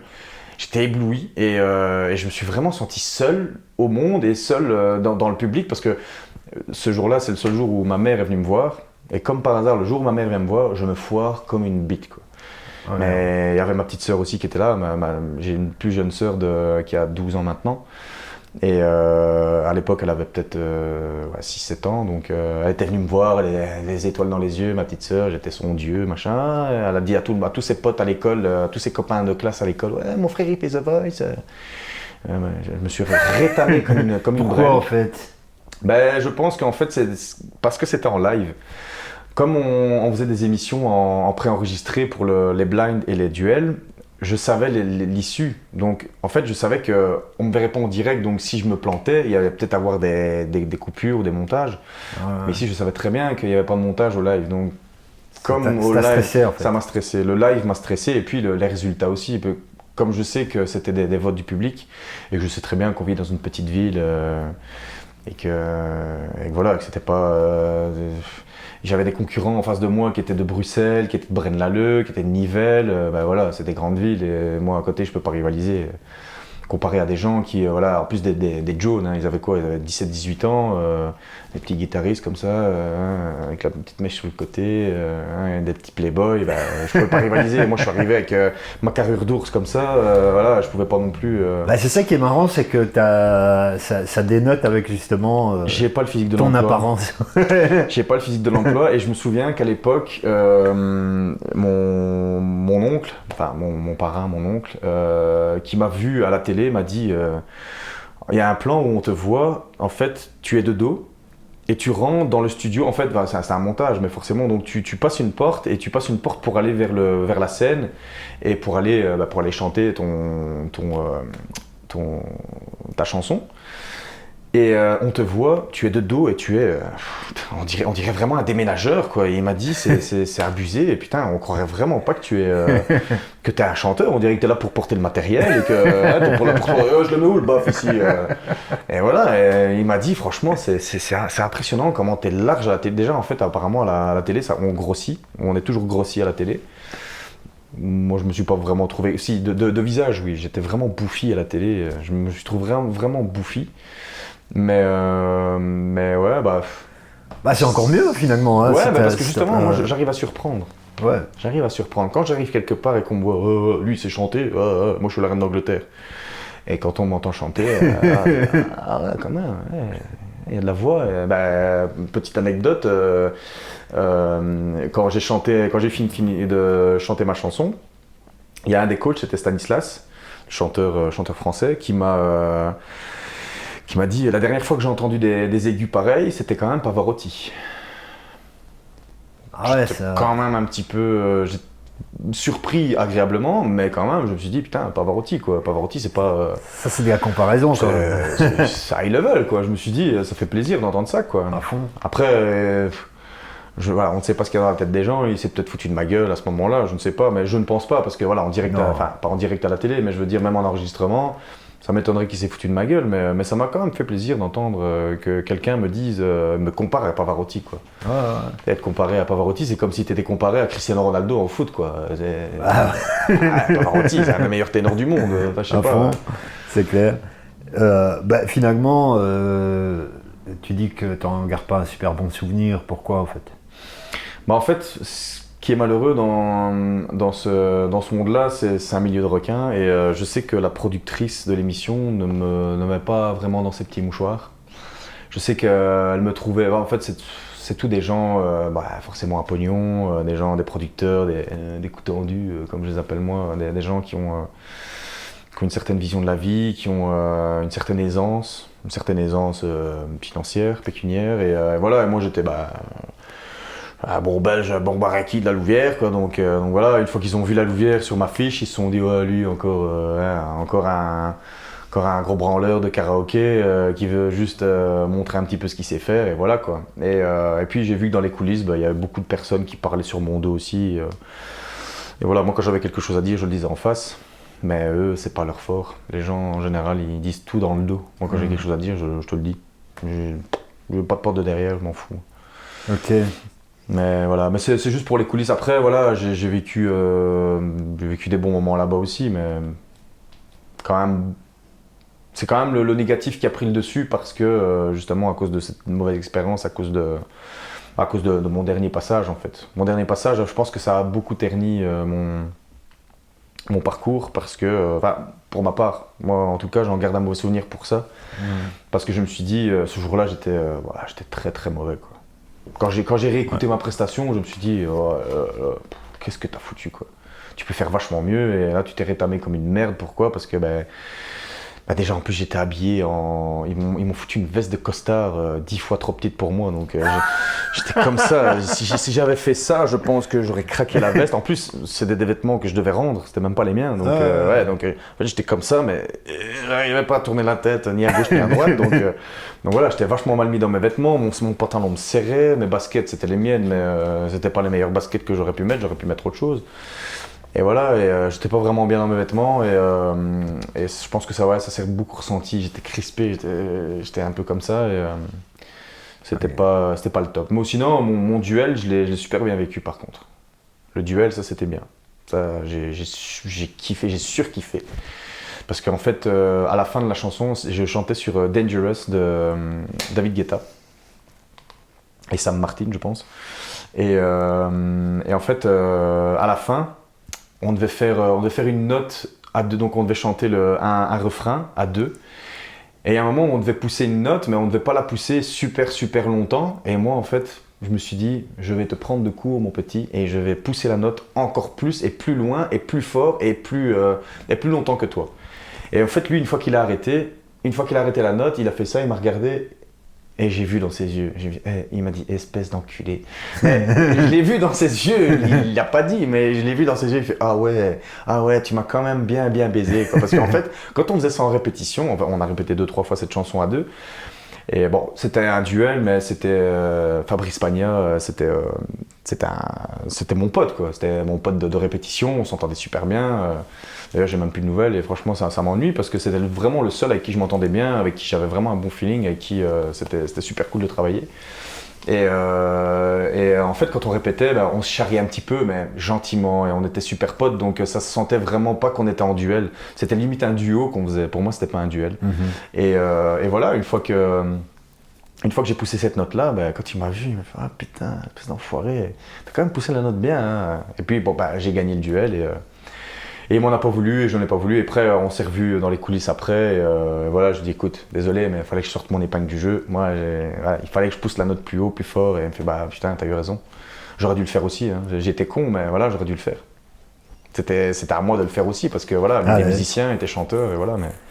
Et du coup, c'est quand même une bonne expérience parce que ça t'a permis de comment dire, comme avant tu n'osais pas, etc. Là au moins tu as eu un regard extérieur sur ce que tu valais en tant que chanteur, quoi. Ouais, c'est comme je dis, hein, j'ai eu des mauvais côtés, mais il y a eu de très bons côtés parce que ça m'a permis de m'affranchir aussi par rapport à ça, par rapport au fait que j'osais pas chanter devant les gens.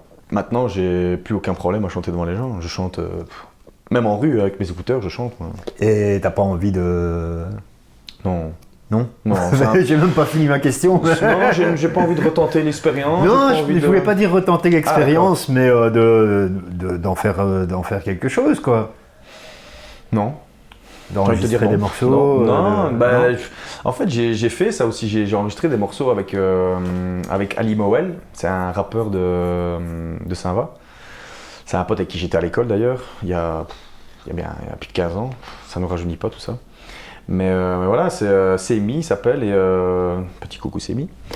Voilà, j'ai kiffé faire ce morceau avec lui. En fait, ils avaient besoin d'un chanteur pour le refrain de leur rap. En fait, c'est deux rappeurs qui sont comme ça depuis l'école depuis l'école secondaire. Et ils avaient besoin d'un chanteur pour faire leur refrain. Et ils avaient déjà trouvé quelqu'un et ça ne convenait pas. Donc à un moment, j'ai bu un verre avec lui à la Hublot et il m'a dit mais toi, je t'ai vu, t'as chanté à The Voice et tout, t'as pas envie de faire un refrain avec nous et tout. Je dis bah ouais, quand tu veux. Et donc j'ai été jusque là, j'étais jusque Bruxelles en studio d'enregistrement. Ça a duré même pas 1 heure. En 1 heure, c'était plié quoi. Donc le gars avant moi, il avait fait 2 ans d'enregistrement, ça n'allait pas, ils n'avaient pas fini. Et moi, en 1 heure, je suis arrivé et il m'a dit bah putain, c'est bon, c'est dans la boîte, on y va.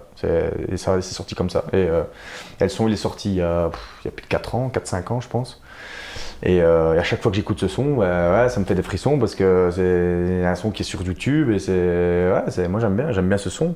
Pas parce que c'est moi qui chante dessus, mais même le message, c'est très fort. C'est très fort comme message, c'est bien. Et du coup, pourquoi t'as pas envie de faire ça? Tu t'en fous en fait? J'ai plus le temps. Hein. J'ai plus le temps pour ça. Honnêtement, je pense que j'ai une fan inconditionnelle, c'est ma voisine, forcément, vu que je chante tout le temps. Ma voisine, elle m'entend du matin au soir, elle m'entend chanter, elle me dit « Oh, j'aime bien quand tu chantes ». Donc voilà, c'est ma première spectatrice. Bon, après, la plus grande et la première et la meilleure, c'est ma petite femme, forcément. M'a toujours soutenu. À chaque fois, elle me dit, quand je chante, elle me dit j'avais oublié que tu chantais aussi bien. À chaque fois, elle me dit ça. C'est pas qu'elle oublie, mais elle se dit mais c'est vrai que en fait, t'as fait The Voice. Mais elle s'en fout en fait de ça. Elle s'en fout du fait que j'ai fait The Voice. Elle s'en fout de ça. Mais ouais, c'est ma première supportrice. Même si je devais refaire du son maintenant, je pense que ce serait la première à me dire vas-y, fonce, fais-le quoi. Mais non, moi c'est pas dans mes projets. J'ai vu ce que c'était et voilà, c'est plus trop dans mes préoccupations pour l'instant. À l'aise. On parlait de physique de l'emploi. T'as apporté un objet. J'ai apporté mon fils. Pourquoi est-ce que t'as apporté ça en fait? Bah écoute, c'est Hulk, hein, comme on peut le voir. Bon, il y en a qui connaissent pas Michael Jackson, donc crois-moi, il y en a qui connaissent peut-être pas Hulk. Hein, peut-être que c'est le géant vert ou. Mais en fait, Hulk, ben voilà, ça a toujours été mon surnom un petit peu parce que je suis un petit peu brut de décoffrage et je suis quelqu'un qui arrive à m'énerver, à me mettre dans des colères noires. Et autant, voilà, Hulk, c'est Eric Banner, c'est un scientifique qui a un cerveau, qui a été exposé à des rayons gamma. Moi, mes rayons gamma à moi, c'est les gens. Et une fois que les gens ils m'énervent trop, j'explose. J'explose et je me transforme en Hulk. Et là, il n'y a plus personne qui peut m'arrêter, sauf ma petite femme. Il n'y a que ma petite femme qui arrive à me calmer, qui arrive à me faire redescendre. Et en fait, voilà, ça, c'est le cadeau d'anniversaire de ma petite femme. Mm-hmm. Elle me l'a offert pour mon anniversaire pour mes 31 ans, donc il y a 2 ans d'ici. Et en fait, il a une histoire parce que une fois, on s'est disputé, on a une petite dispute. Et le premier truc que j'ai trouvé à prendre en main et à serrer dans mes mains pour éviter de déborder, c'est ça. Et en fait, je l'ai cassé. Donc ici, tu vois, il y a une petite jointure et je l'ai cassé. Okay. Donc j'ai réussi à casser Hulk. J'ai réussi, je sais pas comment j'ai fait, mais j'ai réussi. Donc voilà. Et elle l'a réparé. Et voilà. Et une fois qu'elle l'a réparé, ça a été mieux entre nous, je pense. Depuis ce jour-là, ça va mieux. Il fallait une petite réparation, quoi. Et voilà, en fait, à la base, c'était un porte-manette. C'était un porte-manette de PlayStation. Ok. Ouais. Tu mets la manette ici, mais en fait, j'ai déjà essayé de mettre la manette, mais en fait, il a des pecs trop gros. Donc en fait la manette elle tourne tout le temps, donc en fait pour un téléphone, je pense que mon téléphone ça devrait fonctionner, je pense que le téléphone, voilà, tu vois, hop. C'est un porte-téléphone en fait.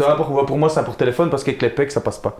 Il y en a d'autres, hein. Je pense qu'il y a des Spider-Man, il y a des Deadpool, tout ça, tout l'univers des Marvel, ils sont tous là et en fait soit ils tiennent derrière, soit comme ça, ils tiennent la manette et en fait celui-là, la manette j'ai déjà essayé, ça fonctionne pas. Ok.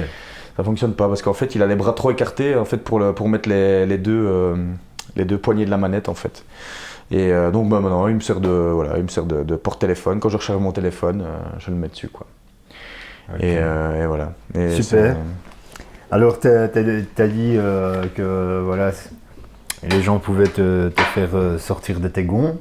Mm-hmm. J'ai vu dernièrement sur internet, sur les réseaux sociaux que tu étais un peu remonté. notamment. Ouais, je suis un peu calmé là depuis.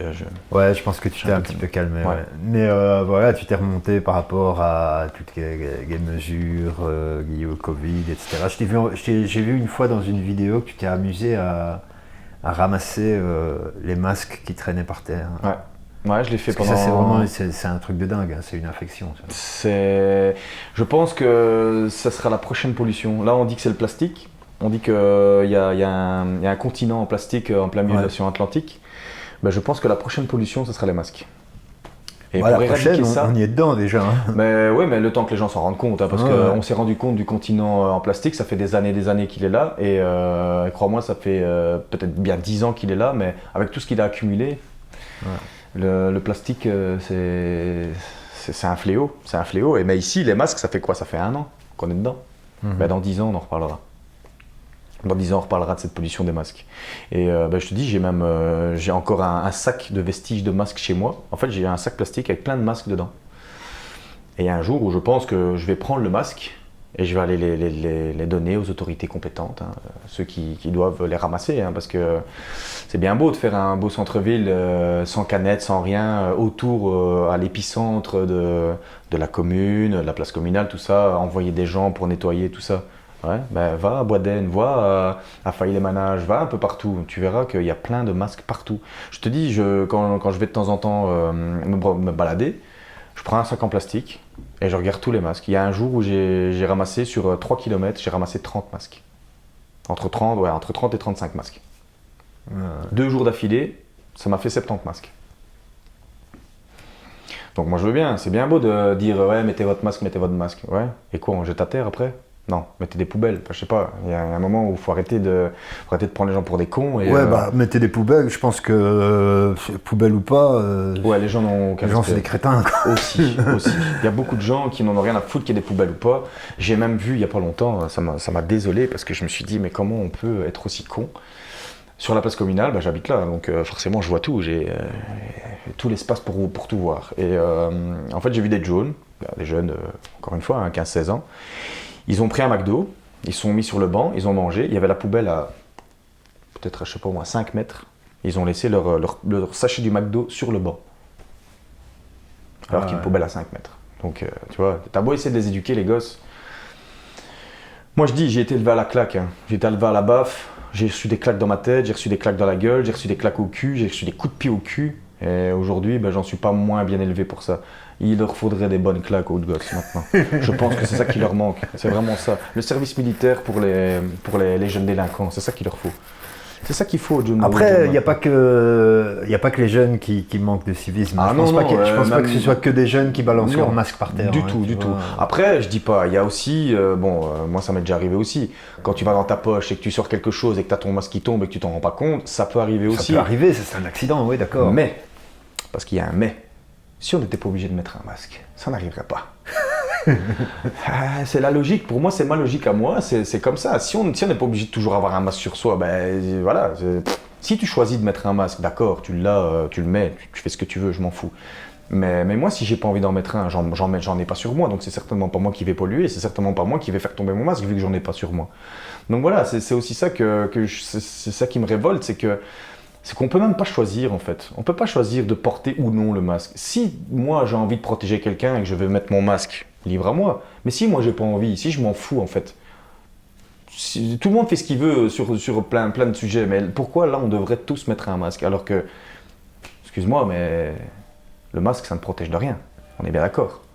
Ouais, on est d'accord là-dessus, c'est juste que le souci avec le masque, si tu veux, c'est que tu vas simplement rassurer les gens qui portent des masques et qui ont peur. Oui, mais si tu portes pas ton masque, tu les angoisses en fait. Oui, mais si eux l'ont, quel risque ils ont? Ouais, mais bon, voilà, tu vois ce que je veux dire, c'est-à-dire que ces gens-là se sentent agressés s'ils voient une personne sans masque parce qu'ils se disent il va m'infecter. Moi, c'est dans l'autre sens. Moi, quand quelqu'un a un masque, ça m'agresse parce que je ne sais pas à qui je parle. Moi, je ne reconnais plus personne. C'est abusé, tous les gens qui viennent me dire bonjour, je dois me reprendre à 2 fois. S'ils ont des tatouages, s'ils ont des signes distinctifs, j'arrive peut-être et encore, parce que tout le monde se ressemble avec un masque sur la gueule. Si on est tous comme ça, excuse-moi, on est tous pareils. Hein. C'est vrai voilà. que ce qui est marrant, c'est qu'on a. C'est compliqué de reconnaître des gens. Il y a pas si longtemps que ça, on a eu toute une discussion autour de la burqa et on a interdit parce que voilà, il faut quand même qu'on puisse reconnaître le visage des gens dans la rue. Ça me fait bien rire, ça aussi. Hein. Tous ces racistes là maintenant qui mettent leur masque, ils sont bien beaux maintenant. Hein. Ah, bah ouais, mais c'est ça aussi.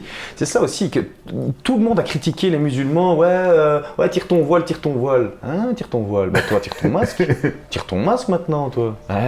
Moi, je suis le seul qui est reconnaissable partout, hein, parce que moi, je mets pas mon masque ni dans la rue, ni quasi nulle part. Bon, maintenant, j'essaie de me discipliner un petit peu parce qu'il y a certains endroits où je me dis si je commence à foutre la merde et à chercher misère, voilà, je vais finir au cachot et c'est pas. Et quoi, t'as jamais eu des amendes? Non. Non, je compte pas les payer, de toute façon. Tu en as eu ou tu comptes pas les payer? Non, j'en ai jamais eu, mais si un jour je me retrouve avec une amende, parce que maintenant tout peut arriver de n'importe où. Hein. Si on t'a vu, si on a la preuve que tu n'as pas ton masque à un certain endroit alors que tu devais l'avoir, on peut t'envoyer l'amende à domicile. Hein. Donc t'inquiète, hein, tout est répertorié. De toute façon, on est surveillé, on le sait, tout le monde le sait. Mais si j'ai un jour une amende à la maison, 135 € parce que t'as pas ton masque. Bah écoute grand, ton amende, tu t'en fais ce que tu veux, mais moi je la paierai pas. C'est illégal de toute façon. Donc toutes leurs mesures, elles sont illégales. Ici, il y a la Ligue des droits humains qui a gagné un procès contre l'État belge. Et ils doivent, d'ici depuis le 1er mai, ils doivent payer 5 000 € d'amende par jour de non-respect. Bon, ça ne dure que 30 jours, ça ne durera qu'un mois. Donc ici, à la fin du mois de mai, c'est déjà fini les amendes. Mais bon, qui c'est qui va encore payer ? C'est toujours les mêmes, c'est le petit citoyen belge qui paye ses impôts, qui se fait taxer, et voilà, mais bon. Toi, tu m'as dit, donc si j'ai bien suivi la chronologie, tu as repris une formation pour être cuisinier, et ensuite tu as commencé à travailler en cuisine, mais combien de temps avant la crise? J'ai repris ma formation donc il y a 1 an et demi, en septembre 2019. Donc tu as été cassé juste quand tu commençais dans ton nouveau boulot, si j'ai bien compris. Non, parce que attends, non. 2019, septembre 2019 jusqu'à mars, mars 2020, on est confiné. Mars 2020 et puis ouais. Donc ouais, c'est ça en fait. Ouais, en fait j'ai fait septembre, donc de septembre jusqu'à mars, j'ai travaillé.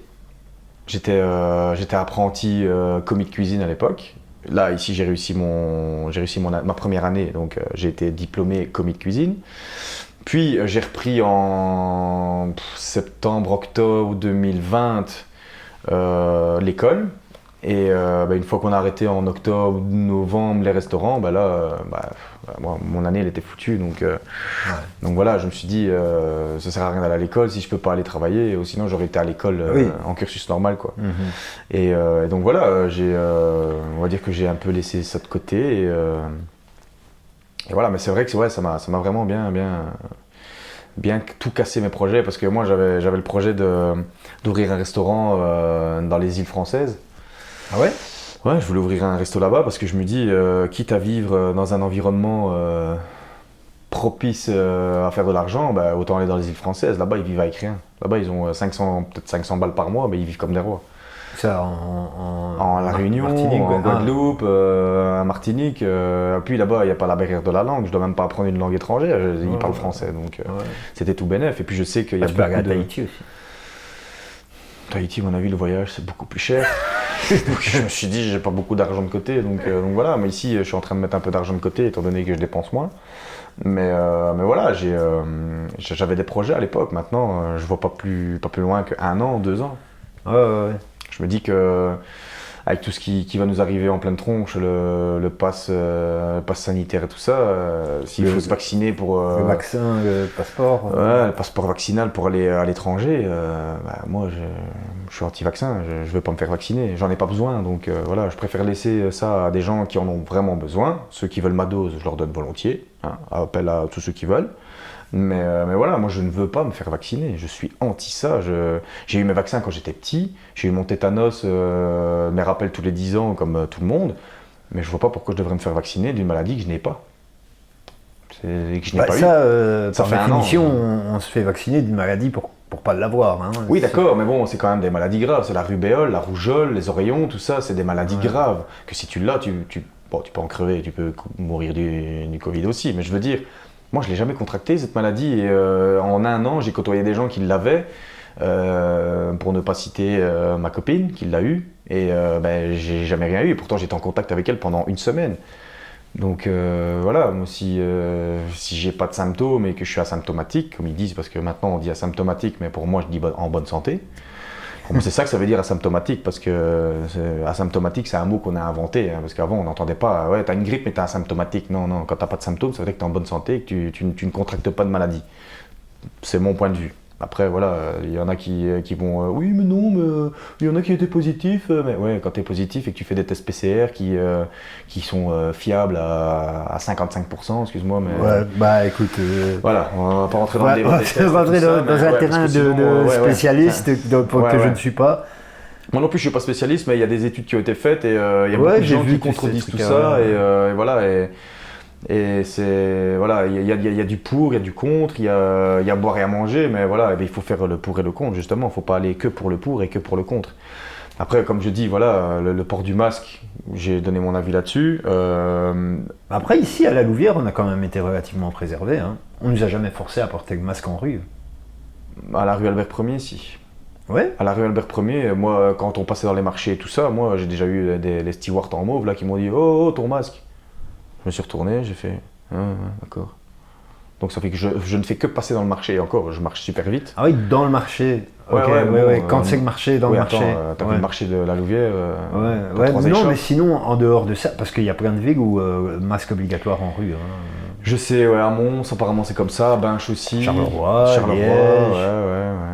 Ouais. Écoute, ça dépend des bourgmestres aussi, ça dépend de la gouvernance, mais... Ouais, du coup, voilà, on n'a pas... On n'est pas les plus à plaindre. En France, ils ont quand même été beaucoup plus serrés que nous, quoi. Les couvre-feux à 18h, remplir un papier à chaque fois que tu veux bouger de 2 km de chez toi, tu vois. C'est... Ouais, c'est... Voilà, ça aurait pu être pire, quoi. Ouais, ça aurait pu être pire, mais ça aurait pu être mieux. Ça aurait pu être vachement mieux géré de la part de nos dirigeants qui n'ont, excusez-moi du terme à tout le monde, mais rien branlé. Parce qu'à tour de rôle, on a nommé des ministres de ci, des ministres de là, mais eux, ils sont retirés quand il y avait les problèmes. Donc, ah bah non, on gère plus, on s'en va. Alors, on s'en va, mais en attendant, eux, les pépettes, ça rentre tout le temps. Nous, on a galéré. Hein. Moi, j'ai vécu avec... Ouais, non, c'est clair, les gens surtout le milieu de Goreca, je sais ce que c'est parce que j'ai pas mal de membres de la famille qui travaillent là-dedans. Bah voilà, c'est la galère, quoi. Ouais. Après, il y en a qui se sont réinventés et qui ont su rebondir, qui ont fait de l'emporter et qui ont fait un autre concept, comme par exemple mes cousins, ils ont fait ça, ils ont le métro à Bracny, ils n'ont pas pu ouvrir leur salle de restaurant, qu'est-ce qu'ils ont fait? Ils ont fait un concept de brioche. Et les brioches, ça marche du tonnerre. Les mélo-cakes, ils ont fait des mélo-cakes aussi. Certains, je ne sais plus quel goût, il y en a tellement que c'est pas possible de les citer, mais je veux dire que voilà, ils se sont réinventés, ils ont fait des livraisons pour les pour les desserts, pour les brioches qu'ils ont réinventées, qui font tout eux-mêmes artisanalement, tu vois. Et voilà, une fois que ça fonctionne, ton concept il fonctionne, ben voilà, tu peux le lancer et tu rebondis. C'est comme ça qu'on rebondit. C'est s'adapter en fait. Il faut s'adapter. Bah ouais, y a pas le choix. De toute façon, c'est la vie. Hein. De toute façon, ouais, quand tu peux pas ouvrir ton restaurant, qu'est-ce que tu fais? Tu fais des livraisons, c'est comme ça. Ou de l'emporter. Après, bon, quand tu tiens un bar, tu peux pas te réinventer. Ouais. Beaucoup plus compliqué de se réinventer. C'est vrai que. Enfin non, mais je suis tout à fait d'accord avec ça. Hein. Moi, il y a beaucoup de gens qui ont rebondi et que franchement, c'est vraiment chapeau bas, quoi. Mais il y a des situations où comment tu veux rebondir, quoi. Quand t'es coiffeur, comment tu veux te réinventer moi j'ai plein d'idées, mais c'est illégal, donc ouais, je vais pas donner de mauvaises idées aux gens. Tout en restant légal, évidemment. C'est plus compliqué. Ouais, quand t'as un café, qu'est-ce que tu veux faire? Ouais. À moins d'avoir une cave bien aménagée, sans caméra autour. Ouais, je sais de quoi je parle, Enfin... Bah écoute, je sais pas, est-ce qu'il y a d'autres sujets que tu voudrais aborder? Bon, je pense qu'on a fait le tour. Hein. On a fait un peu le tour. Je pense bien, ouais. Moi, j'ai pu m'exprimer sur pas mal de choses, donc je te remercie encore. Bah de toute façon, t'es le bienvenu si tu veux revenir.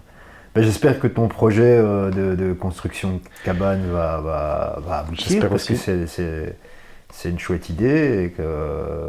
Ouais, j'espère que ça va se développer. Ouais. J'espère. Et que peut-être avoir des sponsors, peut-être. Je ne cite personne, mais il y a quelqu'un qui m'a aidé justement à pouvoir mettre en place mon premier, mon concept de cabane en fait. J'ai pu travailler dans les locaux du Harbois, Ah ouais. ici à Oudin, et voilà, il m'a permis de me mettre dans un petit coin tranquille, de pouvoir faire mon prototype et tout ça. Donc voilà, si jamais il peut avoir peut-être partenariat pour ça, pour la suite, pour financer ou à chaque cabane faite, ça sera un arbre de planter ou je ne sais quel, peut-être concept. Ouais, ça peut être bien. Bah, espérons déjà peut le que, voilà, que tu obtiennes les autorisations des autorités. Et... C'est pour ça que je suis venu, c'est justement Ouais. pour avoir une petite fenêtre, pour pouvoir être vu et parce que je sais que tu es regardé. Je sais que tu as quand même pas mal de Bah, vues. Ouais, ça commence, on va dire. Ouais, bah écoute, bah voilà, bah, si mon passage peut me permettre voilà, de toucher ces personnes-là et d'avoir un petit coup de fil en disant ouais, j'ai vu ton passage, écoute, on va prendre rendez-vous, viens, on se voit de la semaine, pourquoi pas. Bah, j'espère, en tout cas, c'est tout ce que je te souhaite. J'espère Et aussi. bah, merci, merci d'avoir participé. Merci à C'est toi. sympa. Et comme je t'ai dit, hein, si tu as envie de revenir, t'es le bienvenu. Pas de soucis, je t'enverrai des gens si tu veux. Je connais plein de monde, donc je peux Ah, t'envoyer bah, plein de gens écoute. qui ont des projets aussi. Ah bah, ils sont les bienvenus. Bah y a pas de soucis. Allez, Kevin, À à la bientôt. prochaine. Ciao. Ciao.